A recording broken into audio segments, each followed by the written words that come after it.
Oke, Assalamualaikum warahmatullahi wabarakatuh. Selamat pagi teman-teman semuanya. Selamat pagi juga, Bapak. Selamat pagi, Pak. Oke, hari ini masuk perkuliahan kita yang ke-11 ya. Sebagai informasi, nilai UTS sudah saya submit. Teman-teman yang sudah mengikuti UTS bisa langsung lihat preview nilainya, dapat berapa. Buat teman-teman yang nilainya di bawah 60, harap waspada.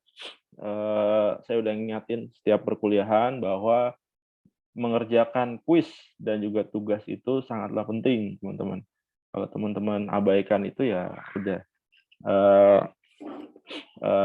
kemungkinannya akan lebih worse lagi gitu ya. Beberapa teman-teman udah ada yang japri saya nanyain kenapa nilainya seperti ini gitu. Jadi UTS saya ada 2 part ya teman-teman ya, ada pilihan ganda, ada esai. Kalau di kuliah lain mungkin hanya esai aja gitu. Kalau di saya ada pilihan ganda dan ada esai. Dan yang utamanya itu adalah UTS pilihan ganda gitu ya. UTS esai itu untuk menambah nilai Anda. Jadi kalau misalkan Anda jeblok di sana ya ada penambah nilainya di UTS esainya itu. Nah dari situ nanti dapatlah nilai UTS Anda. Nah kalau misalkan nilai UTS Anda nggak maksimal, saran saya segera dikejar gitu ya. Pengerjaan tugas, jangan sampai ada yang bolong, kemudian jangan sampai tugasnya hasil copy paste gitu ya, atau jangan sampai asal ngerjain aja gitu ya. Karena ada beberapa teman-teman yang ngerjain tugas asal ngerjain aja, asal ngerjain materi kuliah lain diupload sebagai pengumpulan tugas di kuliah saya gitu. Jadi kalau yang saya ketemu yang seperti ini ya udah saya kasih nilai 0 ya. Saya anggap Anda nggak mengumpulkan. Dan setiap tugas yang Anda kumpulkan gitu ya, saya baca, saya lihat, saya preview gitu ya, bukan hanya ngelihat Anda udah ngumpulin terus langsung Anda dapat cek nilai gitu, kayak gitu. Tapi saya baca juga. Tugas-tugas yang plagiarisme juga bisa ketahuan. Misalkan ada beberapa mahasiswa gitu ya, ngerjain tugasnya sama hasil jawabannya gitu. Nah itu di saya akan kena punishment ya teman-teman ya. Seperti itu. Kemudian yang kedua, berikutnya jangan lupa untuk komentar sebagai pengganti absen di setiap perkuliahan, karena setiap perkuliahan saya mengajukan pertanyaan misalnya untuk mengganti absen yang nggak dilakukan di traditional method ya. Oke, 11 ini. Karena ini ke-11 kan ya? Oke, benar. Oke, ini masuk kuliah kita yang ke-11 ya. Analytical drivers buat cloud computing part 2-nya, part 1-nya kemarin. Yang saya kasih rekamannya. Goals-nya ini ya, goals-nya memahami bagaimana masing-masing komponen teknologi bisa berkontribusi buat apa? Buat keberhasilan dari cloud computing. Ada beberapa case study gitu ya yang bisa diperkenalkan, kemudian memahami bagaimana penyedia cloud dan konsumen cloud diuntungkan dari kemajuan teknologi dalam skenario cloud. Syaratnya untuk jaringan cloud konsolidasi beban kerja dan menyediakan infrastruktur bagi layanan infrastruktur as a service ke berbagai penyewa. Jadi teknologi jaringan harus mengkonsolidasikan beban kerja. Jadi biasanya penyedia cloud itu dia harus bisa memprediksi tuh kebutuhan resource yang dibutuhkan dari konsumen-konsumennya mereka gitu ya. Jangan sampai begitu si satu konsumen ini butuh resource yang besar, tapi ternyata space yang tersedia nggak sebesar yang dibutuhkan, ya. Jadi dia harus punya spare untuk apa? Untuk mengcover kebutuhan dari para customer-nya. Oke, menyediakan konektivitas virtual machine ya ke jaringan fisik dan virtual. Jadi si cloud ini harus punya fitur ya yang bisa diperluas, kemudian dikelola secara digital gitu ya, untuk dihubungkan ke macam-macam virtual machine ya, ke jaringan virtual dan jaringan fisik. Oke, kemudian yang ketiga, pastikan konektivitas dan kelola bandwidth jaringan ya. Ini biasanya kalau di data center-nya udah pasti terjamin ya teman-teman ya. Kenapa kita lebih prefer gitu ya. Kalau Anda punya server misalkan, jangan Anda manage sendiri di kantor Anda gitu ya. Karena banyak problemnya ya. Bisa jadi dari debu, itu bisa menyebabkan karat, korosi ya. Atau kelembapan udara gitu. Kalau teman-teman pernah berkunjung ke data center itu sangat sangat ketat sekali dia dalam hal suhu, misalkan suhunya berapa derajat, yang dimasuk toleransi, kemudian kelembapan udaranya berapa derajat, kemudian posisi AC-nya ada di mana gitu ya, kemudian posisi outlet-nya di mana untuk pembuangan panasnya di mana gitu ya. Biar apa? Biar dia overflow. Karena kalau itu nggak di-manage, boleh jadi nanti umur dari servernya akan semakin pendek gitu ya.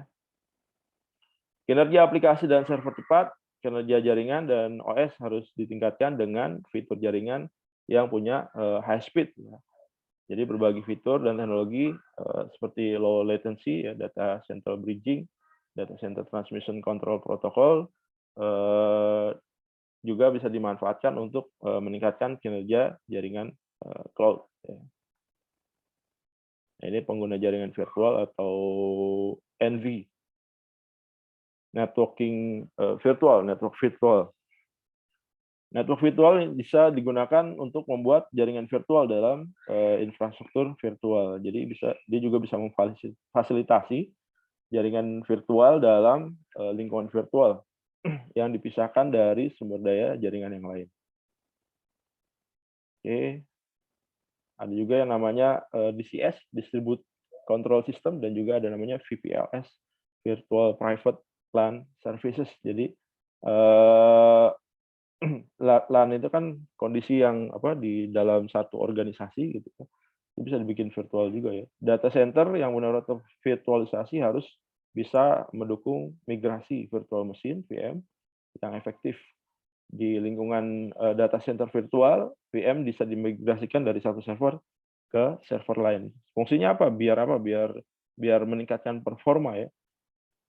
Kemudian load balance-nya bisa lebih efektif. Jadi begitu dia ada kebutuhan yang tinggi gitu ya, load balancing-nya ini dia auto adjust jadinya sesuai dengan kebutuhan. Kemudian layanan LAN pribadi virtual atau VPLS tadi Virtual Private LAN Service menyediakan jaringan data dan jaringan jangkauan panjang yang dapat digunakan untuk menghubungkan server yang terpisah secara geografis. Jadi lokasinya nggak di satu tempat, nggak di satu lokasi, bisa jadi di banyak lokasi ya. Nah ini kalau perusahaan-perusahaan perusahaan besar ya, seperti Google gitu ya, pasti dia punya data center tuh banyak banget ya teman-teman ya. Bisa jadi hampir di semua negara dia punya data center. Tapi lokasinya kita nggak bisa tahu ya dia punya data center di mana gitu ya. Karena memang data center itu sesuatu yang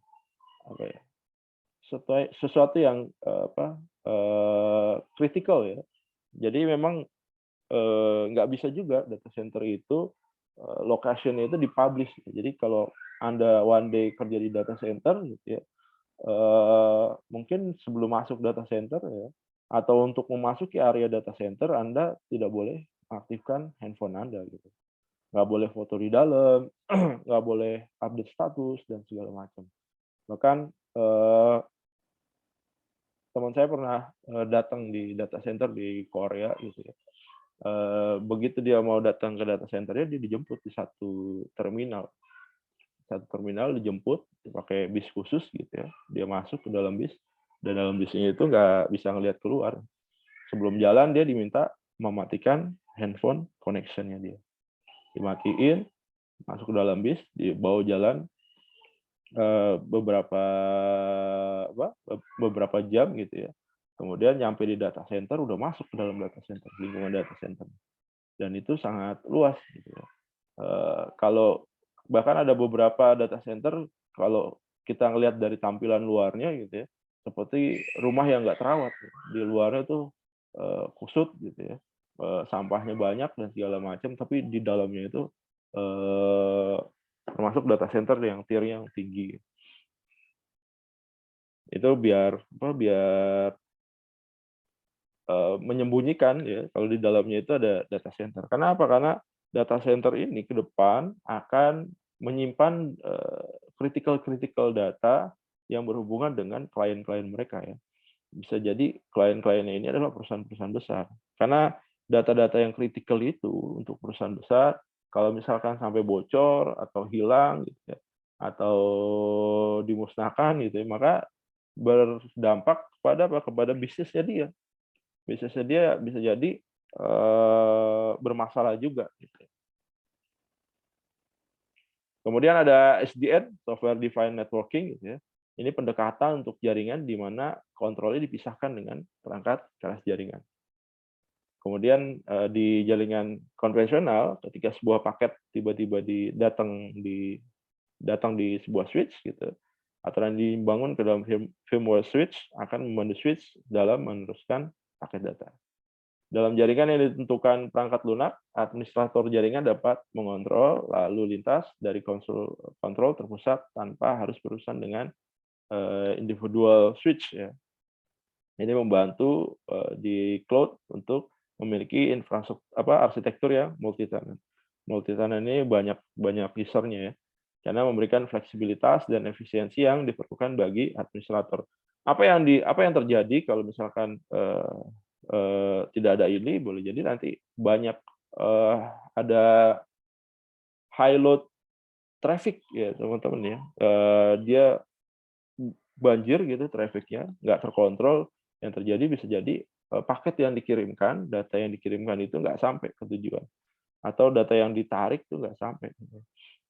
Yang terjadi akan lost connection di tengah jalan atau overload. Ya. Overload. Kalau overload ya udah nggak bisa dipakai.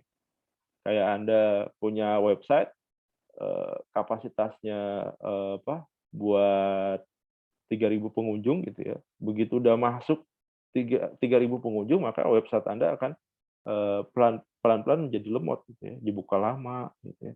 Loadingnya lama banget gitu ya. Lama-kelamaan kalau dia overload, maka yang terjadi apa? Yang terjadi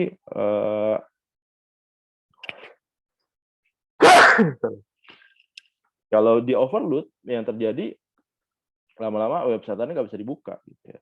Maka banyak kalau orang makanya beberapa website yang memang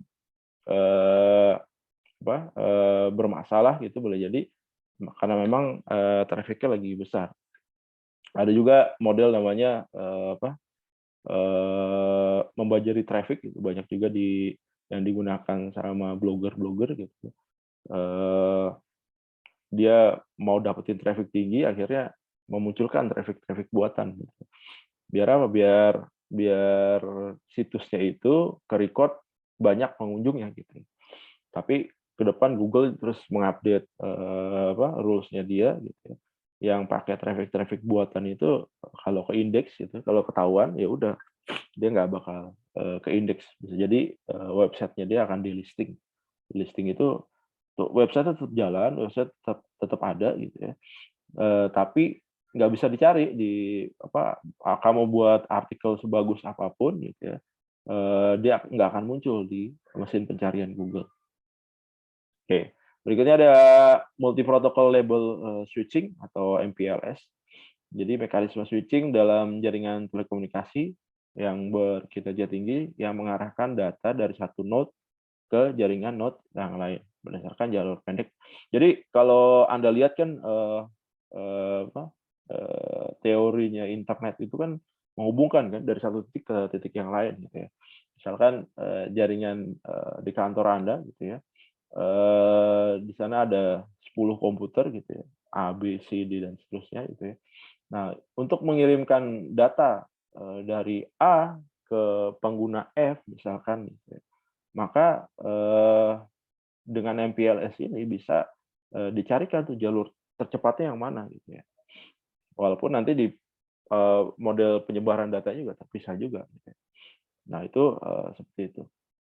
MPLS menyiapkan jalur khusus untuk paket data tertentu yang diidentifikasikan oleh label yang dimasukkan ke dalam setiap paket.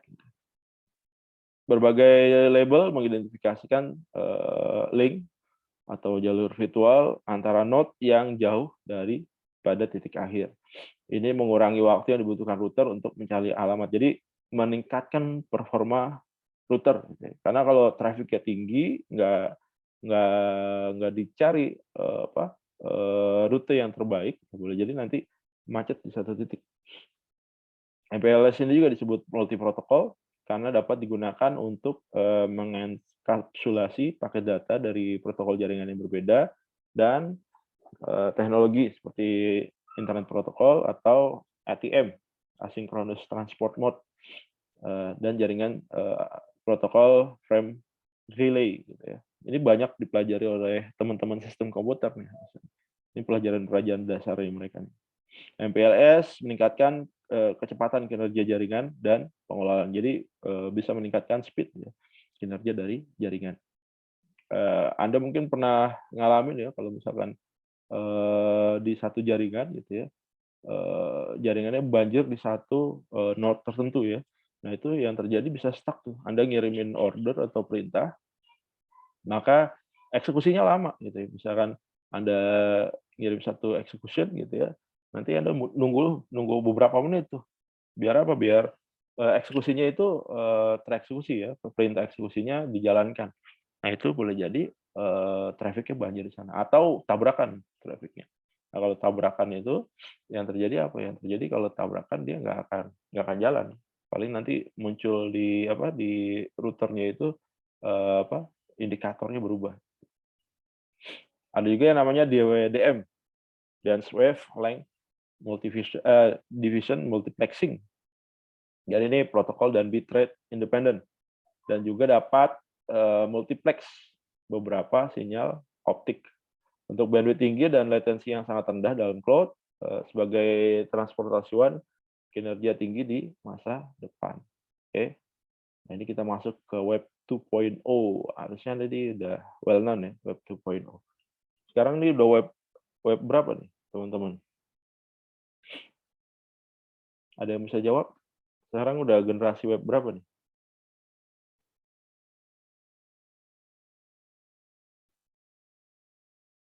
Yang bisa jawab?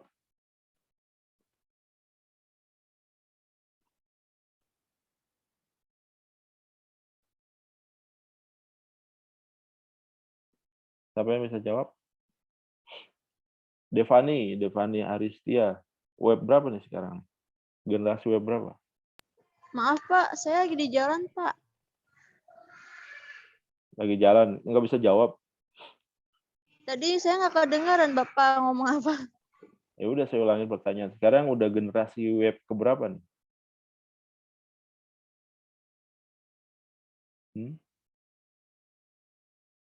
Bisa jawab?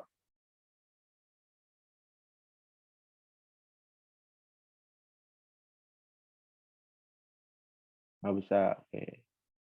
Dinda Saputri. Halo Dinda.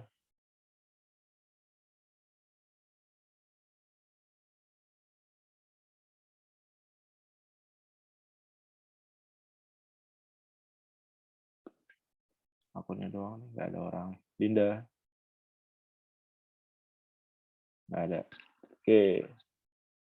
Berikutnya siapa ya? Muhammad Afif. 3.0 Pak. 3.0. Yang terbarunya 3.0. Ada yang baru lagi nggak? Hmm?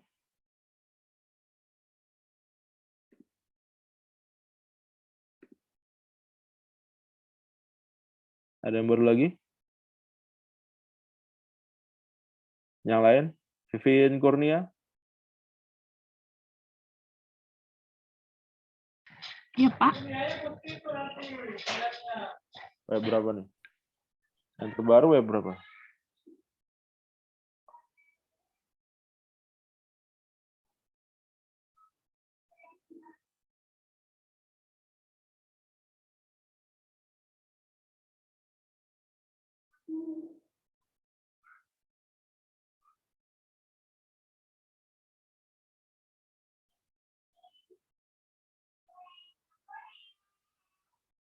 Saya jawab? Nggak bisa jawab. Wasiatul Jannah?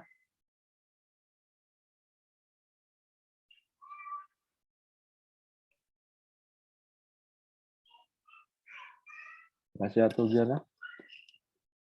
Nggak ada. Andi?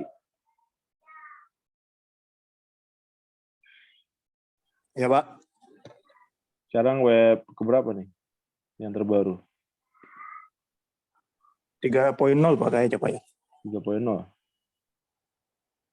3.0. Hanifah Nur? 4, Pak. Hah? 4. 4 apa? 4.0. 4.0. Ya. Jadi, oke. Jadi semakin banyak teknologinya ya. Sekarang udah masuk ke 4.0 ya teman-teman. Kalau sebelumnya kita masuk ke 3.0. Apa sih yang bedain gitu? Kalau ini web 2.0 ya. Jadi web 2.0 ini era-eranya apa? Era-eranya blogging gitu ya. Dulu waktu blogging masih identik dengan RSS, bookmark gitu ya, dan segala macam ya. Ini era-eranya wiki, blogging di tahun 90-an mungkin. Kemudian dua kontributor utama di web 2.0 memungkinkan si Ajax aplikasi lain seperti RSS, Eclipse untuk mendukung interaksi pengguna ya. Jadi ada feedback. Kemudian yang pembedaan paling signifikan antara web 2.0 dan juga worldwide atau web generasi 1.0 gitu. Jadi kalau web 2.0 punya fasilitasi kolaborasi yang lebih besar, berbagi informasi di antara pengguna internet dan penyedia konten. Kemudian dapat dianggap sebagai migrasi dari web yang hanya baca tulis ke gitu ya, ke web yang baca tulis. Jadi ada interaksinya kalau di web 2.0. Jadi kalau Anda dulu nggak tahu, Anda udah lahir belum waktu zaman-zamannya Friendster baru awal diluncurkan gitu ya. Kita hanya bisa posting satu pihak aja. Kita bisa posting, orang lain belum bisa berinteraksi. Kemudian masuk ke web 2.0, fitur di Friendster itu kita bisa posting dan orang bisa berkomentar. Nah, setelah itu muncullah Facebook gitu ya. Facebook yang yang diposting bisa berupa gambar, bisa berupa video. Nah, itu orang waktu itu Friendster masih concern di model bisnis yang lama, nggak ngikutin perkembangan ini ya. Bukan nggak ngikutin, mungkin telat ngikutin. Dia sempat ngikutin juga, tapi udah marketnya udah keburu kesalip sama Facebook. Gitu. Ya, ini fokus utamanya menyediakan kemampuan bagi pengguna web untuk berbagi dan mendistribusikan informasi secara online dengan pengguna dan situs lain. Ini web 2.0 seperti situs sosmed memungkinkan penggunanya untuk berinteraksi satu sama lain ya. Tadi sudah saya jelasin.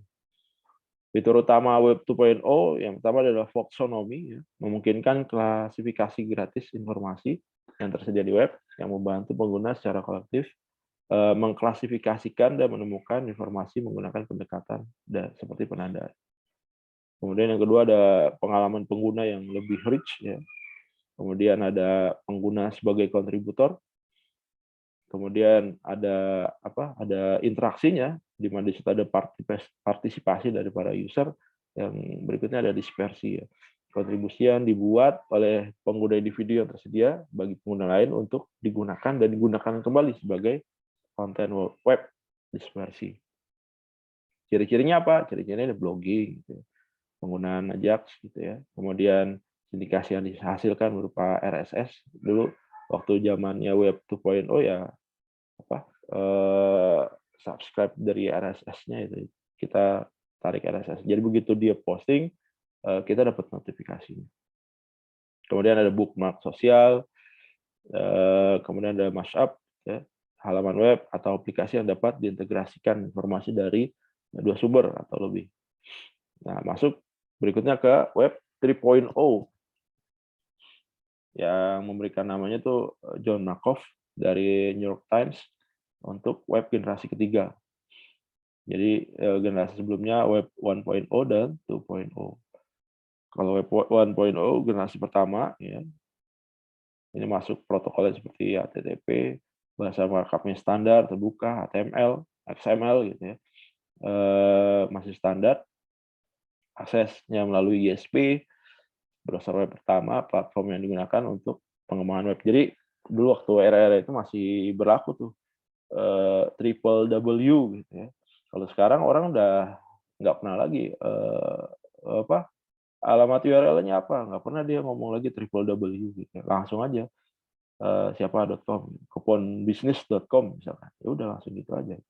Kuponbisnis.id atau kuponbisnis.mi gitu ya.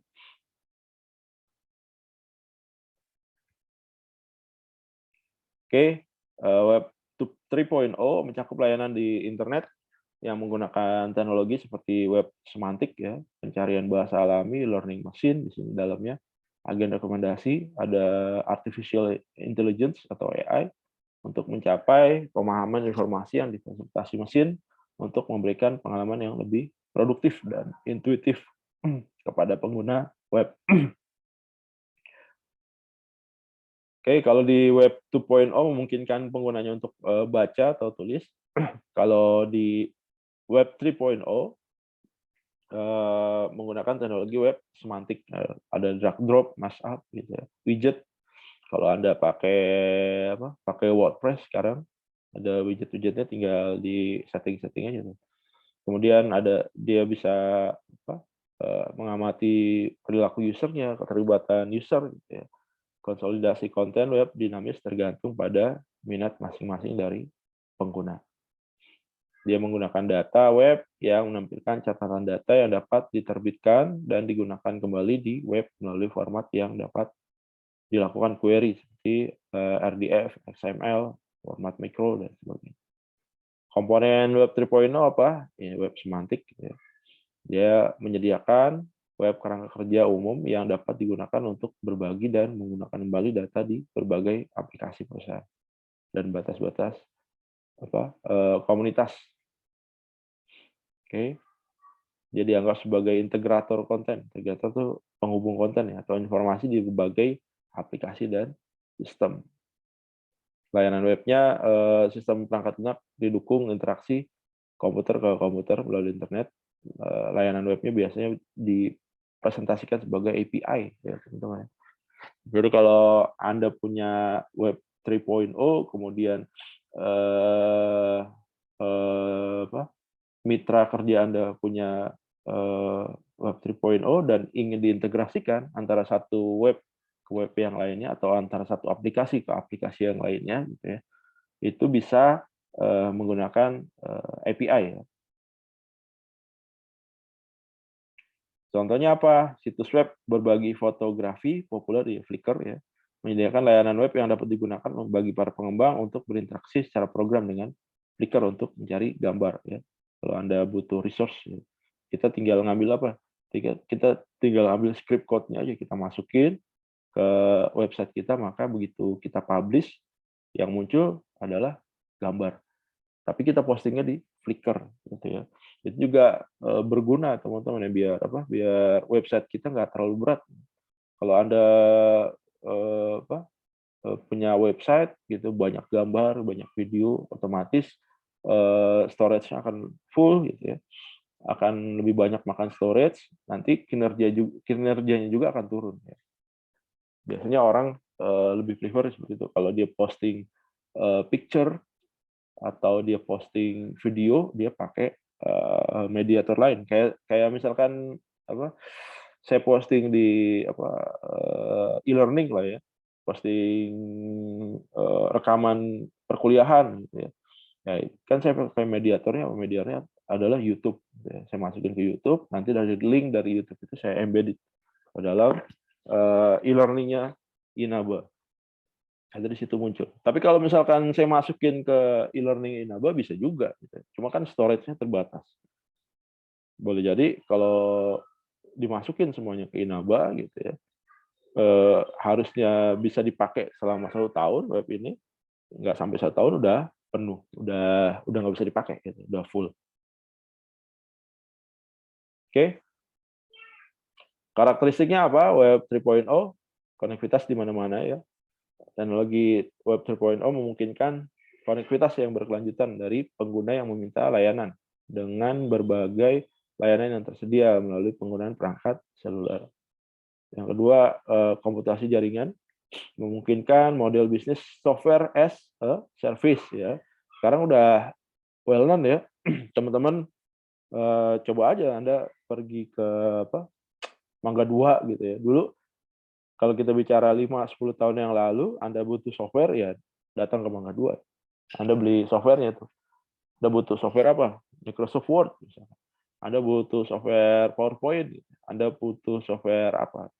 Photoshop gitu ya. Anda beli di sana, ada yang license dan ada yang bajakan juga gitu ya. Kemudian Anda install. Sekarang nggak gitu ya. Dengan software as service, Anda tinggal beli aja tuh secara online layanannya. Dan Anda nggak perlu lagi install di komputer Anda.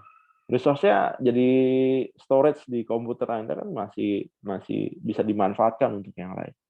Nanti Anda tinggal bayar biaya langganannya aja gitu ya. Dia tiap tahun. Oke. Teknologi terbuka Web 3.0 juga membuat berbagai layanan web yang dapat dioperasikan dengan menyediakan standar terbuka, membantu proses pembuatan penggunaan API. Tadi saya sudah jelasin API. Misalkan Anda punya situs e-commerce gitu ya, kemudian Anda butuh pembayaran online ya,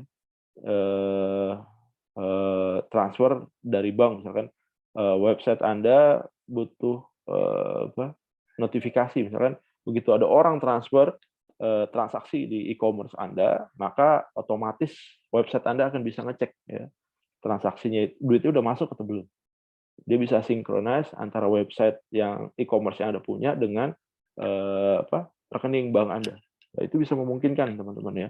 Jadi begitu duit masuk, jumlahnya sesuai dengan transaksinya, maka dia akan auto approve ya. Biasa digunakan untuk produk-produk digital ya teman-teman ya. Tapi nggak menutup kemungkinan juga untuk produk-produk tradisional. Kayak Anda transaksi di e-commerce kan gitu kan. Begitu Anda transaksi nggak lama Anda kan transfernya kemana? Ke virtual account-nya dari e-commerce-nya kan.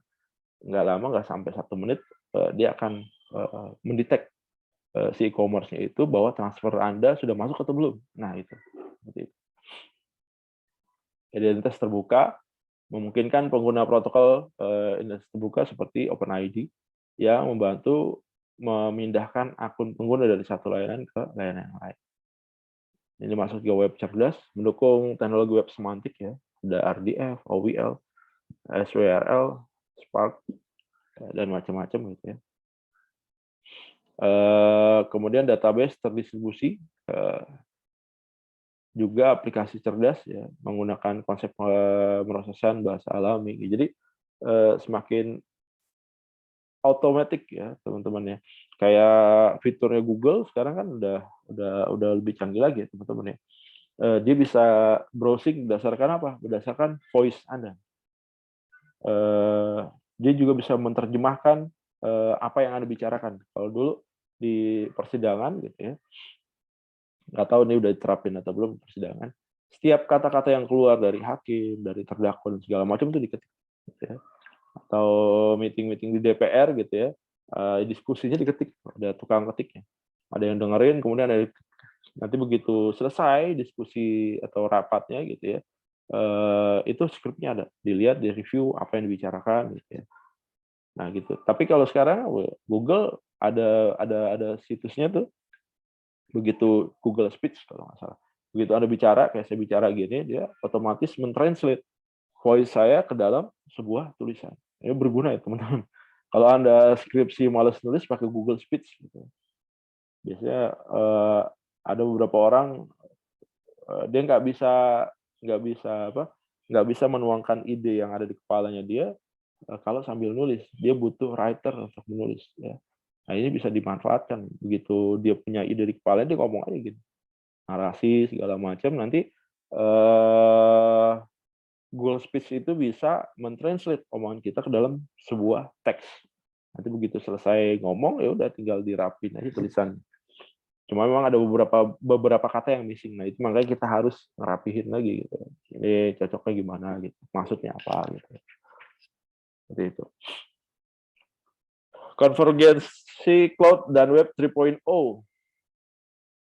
Evolusi web 3.0 dan dengan kemampuan yang diperkaya seperti personalisasi, portabilitas data, dan identitas yang terpusat pada pengguna memberikan peluang yang cukup bagi perusahaan dan individu untuk menghasilkan dan menggunakan konten web dengan cara yang lebih efektif. Paradigma web 3.0 ini mengubah layanan model komputasi dengan memungkinkan konsumen layanan memanfaatkan perangkat lunak layanan yang terletak di data center penyedia layanan daripada membatasi layanan yang tersedia di PC penggunanya. Contohnya apa? Contohnya Facebook Open Graph gitu ya. Fitur skalabilitas yang ditawarkan oleh web 3.0 dia menyertakan format yang menandai halaman web berdasarkan RDF, model data, web semantik, sehingga siapapun yang menggunakan situs web dapat menggabungkan markup Facebook untuk menentukan tentang apa situs itu. Tombol suka yang disediakan oleh Facebook dapat dianggap sebagai manifestasi sederhana. Dari semua ini, karena satu klik dapat menawarkan para analis sejumlah informasi. Jadi, record Anda tuh di secara nggak langsung ya, Anda sadar atau nggak sadar, di Facebook itu ada di personalisasi ya teman-teman. Anda sering baca apa gitu, Anda sering ngelihat apa di Facebook, maka itu yang akan muncul tiap hari di page Anda gitu ya. Kemudian kalau itu berhubungan dengan sebuah produk, maka kalau ada orang yang masang iklan berkaitan dengan minatnya Anda, apa yang sering Anda buka, maka itu yang akan dimunculkan. Sama seperti di Instagram juga sama gitu ya. Instagram lebih canggih lagi ya, dari picture dia bisa mengumpulkan berdasarkan misalkan picture-nya ini banyak tanamannya gitu ya. Maka Anda yang sering suka browsing tanaman di Instagram gitu ya, maka kalau Anda masuk ke fitur search-nya Instagram, itu akan keluar tuh perial-perial tanaman gitu ya, berhubungan dengan tanaman gitu ya. Dari situ dia bisa dapat minatnya dari seseorang. Contoh lainnya optimalisasi pencarian dan perdagangan web. Pembelian terbaik apa nih? Salah satu manfaat utama dari web 3.0 hasil pencarian yang lebih relevan ya. Dalam kasus web e-commerce ya, ini berarti bahwa informasi tambahan dapat dimasukkan ke dalam deskripsi produk dan iklan online agar lebih mudah ditemukan. Ini kayak Best Buy gitu ya. Kalau Anda ke satu e-commerce gitu ya, saya nggak nyebutin nama, Anda bisa tahu tuh produk-produk apa yang memang laku gitu ya. Kemudian konversinya berapa banyak ya.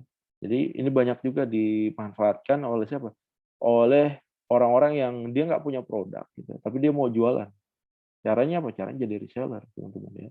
Dia masuk ke e-commerce-nya, dia bisa lihat produk mana yang paling laku gitu ya. Kemudian atau produk mana yang banyak dilihat sama orang gitu ya. kemudian konversinya berapa persen, nanti udah dia buat toko serupa gitu. Begitu ada pembelian, ya dia cuma memutarkan barang aja gitu. Oke, kemudian memahami teks. Ideal untuk pengelolaan, analisis berbagai dokumen dan informasi karena memungkinkan sistem komputasi untuk dengan cepat memproses teks dalam jumlah besar dan mengekstrak makna darinya. Agen penelitian si Millward Brown ini bekerja di perusahaan Fortune untuk mengembangkan strategi merek atau brand menggunakan teknologi Web 3.0 dari Open Amplify untuk mengidentifikasi informasi yang bermakna secara strategis yang diambil dari feedback pelanggan. Jadi setiap pelanggan itu dikasih kuesioner gitu ya. Nanti dia dari feedback itu yang dianalisis. Informasi ini dapat digunakan untuk mengarahkan pesan pemasaran dan juga meningkatkan upaya hubungan masyarakat. Jadi dari situ dia bisa tahu nih needs customer dia kayak gimana sih selama ini gitu. Udah tercover atau belum needs-nya itu. Apakah ada permasalahan atau enggak. Nanti untuk jadi inputan lagi ke depannya sebelum dia melaunch sebuah produk, maka apa yang harus dipersiapkan, apa yang harus dilakukan gitu ya. Oke. Keberhasilan untuk kualitas proyek software diukur dengan apakah itu dikembangkan dalam waktu dan anggaran dan juga efisiensi dan macam-macam. Jadi kalau kita bicara tentang software ya bicara tentang durasi pengerjaan, ya. Kemudian berhubungan juga dengan anggarannya, efisiensi, kegunaan dan segala macam. Seluruh proses pengembangan software ini Anda udah well known ya, SDLC ya. Dia melewati beberapa aktivitas kerangka kerja, persyaratan, perencanaan, desain, coding, pengujian, penyebaran, pemeliharaan, dan stopping. Nah, ini jenis-jenis model pengembangan perangkat lunak, waterfall, V-model, model incremental, model RAD, agile, iteratif, spiral, dan lain-lain. Oke, itu aja teman-teman yang bisa saya sampaikan. Pertanyaan untuk minggu ini. Oke. Pertanyaan adalah apa perbedaan dari Web 2.0 dan Web 3.0? Nanti silakan Anda jawab di kolom komentar ya. Apa perbedaan dari Web 2.0 dan 3.0? Silakan Anda jawab di kolom komentar video ini sebagai pengganti absen. Ada yang mau ditanyakan teman-teman?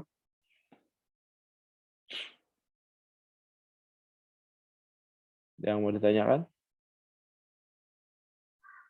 Nggak ada? Oke, kalau nggak ada, saya rasa cukup ya. Saya cukupkan. Terima kasih atas perhatian dan kerjasamanya. Selamat pagi. Assalamualaikum warahmatullahi wabarakatuh. Waalaikumsalam warahmatullahi wabarakatuh.